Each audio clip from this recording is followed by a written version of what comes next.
तो इस पीरियड में टेम्परेचर ज़्यादा है तो हम टेम्परेचर हमने 16 कर दिया, 17 कर दिया। तो इस कंडीशन में हमारा दोनों Y1 Y2 दोनों में सप्लाई आएगा, यानी कि हमारा दोनों कंप्रेसर के लिए कमांड आएगा। अब यह क्या करते हैं कि यहीं तक नहीं रह जाता, ये डायरेक्टली नहीं है, ये हमारे ये पीसीबी के लिए देती है। पीसीबी HPLP को सेफ्टी को ध्यान में रखते हुए हमारा जो कंप्रेसर के लिए अपना एक अलग से इसको कंप्रेसर किट जो है रिले से ऑपरेट करती है, रिले से आउट करके हमारा कंडक्टर को देता है। अब इसमें रह गया बात कि जो WR ये जो बताए हम आपको थर्मोस्टेट से आ रहा है, यही वायर डायरेक्ट पीसीबी में जा रहा है। अब इसमें R, C, G, Y1, Y2, W1, W2 ये क्या है 24 वोल्टेज है। G यानी बोलवर को है, Y1 कंप्रेसर 1, Y2 कंप्रेसर 2 और W1 W के हीटर के लिए। अब इसमें अब आ रहे हैं, अब कहाँ हमारे कंडक्टर के लिए डायरेक्ट कहाँ जाता है। अब इसमें क्या है 3 यानी कंप्रेसर 1 का कंडक्टर को कॉइल पे जा रहा है और 3B कंप्रेसर 2 के लिए जा रहा है। अब INF इंडोर फैन मोटर, ये देखिए कोड है 14 नंबर, 14 नंबर है, ये 14 नंबर डायरेक्टली हमारा इंडोर फैन ये बोलवर के लिए जा रहा है। 29 जो है हीटर 1 के लिए है और 30 हीटर 2 के लिए। अब आते हैं 12 यानी कि इसका कोड जो है कंडेंसिंग फैन मोटर का, जो कि इसके दिखा रहे हैं आपको 2 रिले हैं और दोनों रिले हम आपस में ये कंपनी जम्पर करा दी है ताकि एक भी कंप्रेसर चले तो दोनों हमारा कंडेंसर फैन मोटर चले, क्योंकि ये कम्युनिकेट है। अब इसमें क्या है कि कंडेंसर फैन मोटर कोई भी कंप्रेसर चलेगा तो दोनों एक साथ में कंडेंसिंग फैन मोटर चलेगा। अब आते हैं इसमें सेफ्टी स्विच के लिए। अब सेफ्टी में क्या है HPLP यही है। एक सर्किट 1 के लिए कंप्रेसर 1 के लिए 24A और 26A यानी कि कंप्रेसर 1 का HP स्विच है, डायरेक्ट HP स्विच से आ रही है, दोनों तारें आ रही है।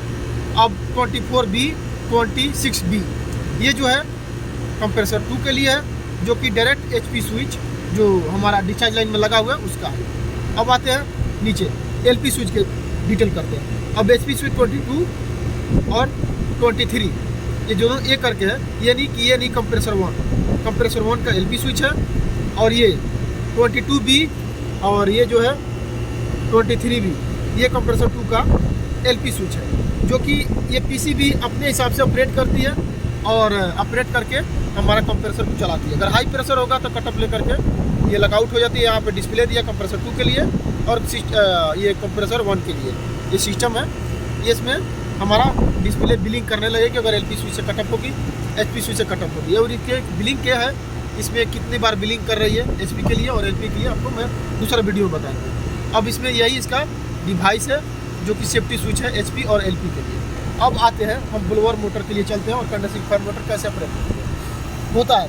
अब इसमें क्या है कि जो हम ब्लोअर के लिए चलते हैं इंडोर फैन, ये 14 नंबर का तार ये डायरेक्टली जा रहा है हमारा, ये 14 नंबर का तार ये डायरेक्ट कहाँ जाता है, ये हमारा ब्लोअर मोटर के लिए कंडक्टर है और ये इसका ओवरलोड है। ये तो डायरेक्ट चला गया। अब रह गया इसको लिए चाहिए न्यूट्रल। अब इसको न्यूट्रल कैसे चाहिए, तो ये 19 नंबर का तार, ये जो है 19 नंबर का तार जा रहा है कितना में आपको NC 95 में दिया है। और इसको कंडक्टर को ऑन करने के लिए हमें क्या चाहिए, न्यूट्रल सप्लाई, यानी कि न्यूट्रल सप्लाई डायरेक्ट कहाँ से आ रहा है, यहाँ पे जम्पर किया हुआ है 2 नंबर ये सब न्यूट्रल है मेरा। अब यहाँ से न्यूट्रल डायरेक्ट यहाँ मिल रहा है 96 में मिल रहा है और 96 जो है ये आउट करके 95 से आउट कर रहा है, क्योंकि इसका काम है ओवरलोड। हमारा कंडेंसिंग ऑपरेटर मोटर जो है ये ब्लोअर मोटर के लिए अगर जितना पर सेट किया हुआ है एम्पियर उससे अगर ज़्यादा ले रहा है तो हमारा क्या होगा कि ओवरलोड हमारा ब्लोअर मोटर को सप्लाई देने से बंद कर देगा। तो क्या है कि 2 नंबर यानी कि न्यूट्रल लिया और यही न्यूट्रल आउट कर रहा है 19 बन के आ रहा है, जो कि 19 से होते हुए ब्लोअर मोटर को न्यूट्रल मिल रहा है। तो इस तरह से हमारा ये कम्युनिकेट है। पहला ये जो 14 नंबर जो कि डायरेक्ट हमारा इंडोर फैन मोटर, यानी आपको 14 नंबर बन के इंडोर फैन मोटर ऑलरेडी लिखा हुआ आपको देख सकते हैं, और यहाँ से आके सीधा 14 नंबर बन के हमारा कहाँ पे A1 यानी कि कंडक्टर कॉइल वोल्टेज में ये ब्लोअर का जा रहा है। 19 नंबर को न्यूट्रल चाहिए। ये न्यूट्रल क्या कर रहा है कि इधर देखिए न्यूट्रल नंबर कहाँ से आ रहा है, डायरेक्ट 2 नंबर यानी कि न्यूट्रल सप्लाई है, ये 95 में दिया है और ये 95 से आउट करके ये सीधा 19 इधर पर जा रहा है। तो ये आपको क्लियर हो गया, आपको इंडोर फैन मोटर का फेस और न्यूट्रल यानी 24 वोल्टेज में मिल रहा है। अब आते हैं हम कंडेंसिंग फैन मोटर के लिए। कंडेंसिंग फैन मोटर का है, इसमें क्या है कि इसमें 2 मोटर है, दोनों मोटर का वायर एक में कमांड किया हुआ, एक साथ 2 कंडेंसिंग फैन मोटर चलेगा। अब इसको कैसे ऑपरेट होता है, इसमें ऑलरेडी ये न्यूट्रल है, जो कि न्यूट्रल डायरेक्ट यहाँ से मिल रहा है, जम्पर दिया जहाँ मिल रहा है। ये न्यूट्रल हो गया। और आपको फेस यानी कि 13B ये, और ये 13B है। ये कैसे 13B है इसको देखना चाहिए आपको। इसमें 13B किया है कि ये सीधे बुलवर मोटर में, बुलवर मोटर कोई सेफ्टी है उसके अंदर में, जो कि 2 तारे हैं। बुलवर मोटर अगर हीटअप होता है तो ये 13 नंबर तार बन के आती है। वो क्या होता है कि आपको कटअप दे देगा। तो ये डायरेक्टली कहाँ पे जा रहा है, 13B सीधा बुलवर मोटर में जा रहा है, और फिर वही बुलवर मोटर निकल के 13 बन के आ रहा है।